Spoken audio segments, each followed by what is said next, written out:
So, Trump supporters, if you're not worried now about the economy, now is the time to be worried. Nebraska, Tyson Foods. They're the largest meat producer in the country. They're closing their Nebraska beef processing plant because of Trump economics. Cattle costs have risen $2 billion because of Trump's tariffs, and it has resulted in a net loss of $425 million in 2025 to date for Tyson Foods. So they're closing their meat packing plant, and 3,200 employees in this small town with only 11,000 residents are losing their jobs. 3,200 employees, and I can guarantee a vast majority voted for this. And it doesn't end there. Tyson is taking their 3-shift slaughter operation in Texas down to 1 shift. So a lot more people at their Texas facility are going to be let go. When you talk about big industries now being affected, not the small guy, but those at the top of the food chain being impacted and closing down, we are in a world of economic hurt. And this is just the beginning, because this Trump administration is not focused on fixing the problem. They keep creating more. And I got to tell you, just this Tyson food location in Nevada, there are so many suppliers, so many vendors, contractors every single day that did work for this Tyson facility, whether inside the building or outside the building. These are big contracts that these local businesses are now going to lose. So they're going to be affected as well. Expect more layoffs and bankruptcies downstream of Tyson Foods. So I don't know why I feel compelled to say this right now. I'm just feeling bitter and angry. But if you are a Trump supporter, if you supported Donald Trump and you're not like actually super duper duper wealthy, then you're dumb and you're trashy.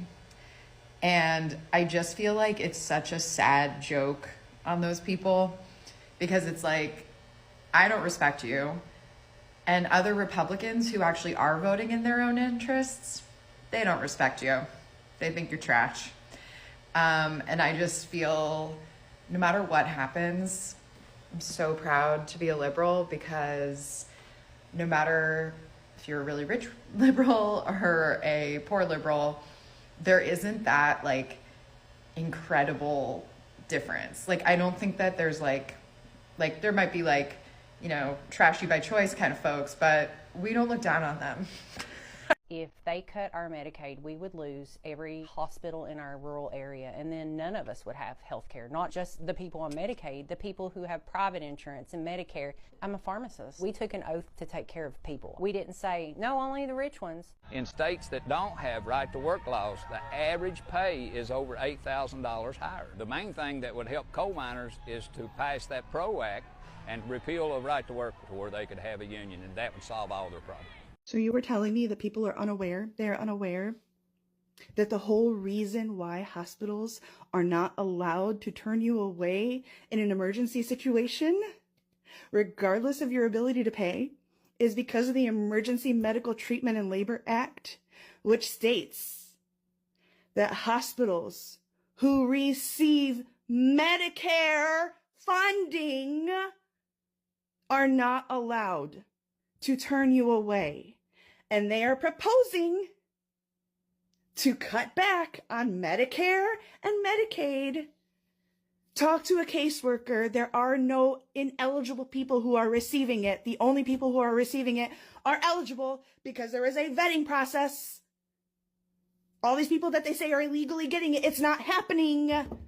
The point is to start the process to get rid of it entirely. And if we get rid of the only guaranteed payment for medical care in this country, and we leave it all to our pockets with no support, guess what's going to happen to you? You are going to lose out on care, because hospitals are going to close who depend on that funding. We don't have enough money to pay the bills that they decided were fair. Which, I'm sorry, I just had a life-saving surgery and I owe $3,000. If I don't pay $55 fucking dollars that I don't have to my primary care physician, they can decide to no longer treat me, and they will. And I've got to start all over again somewhere else. You all think that you're safe because, it's been that way because we fought to get it that way, and they're reversing it. You all have been so fucking pampered that you don't understand what we had to fight for to get you. Oh, but POP, everyone dies. Bitch, apparently not fucking politicians.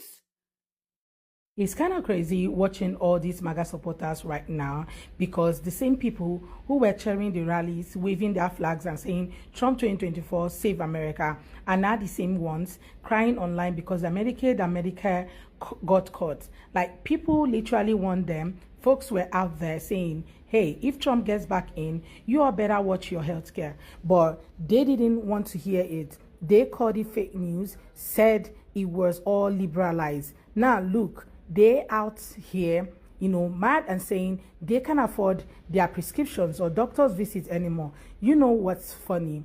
These are the same people who used to post stuff like, I don't want my tax dollars paying for lazy people's health care. But now that the courts hit them, suddenly it isn't fair. And You told me that you voted for President Trump in 2024. Do you regret that decision? ¿Te arrepientes esa decisión? Yes, 100%. Why do you regret that decision? That's because it's nothing that's true. It's not true. He say he go to catch the delincuentes. Criminals, yeah. And right now, he don't follow to criminals. He go to specific to Latino people. The DHS come specific to me and catch to me, not other people, because don't care to other people, specific Latino people.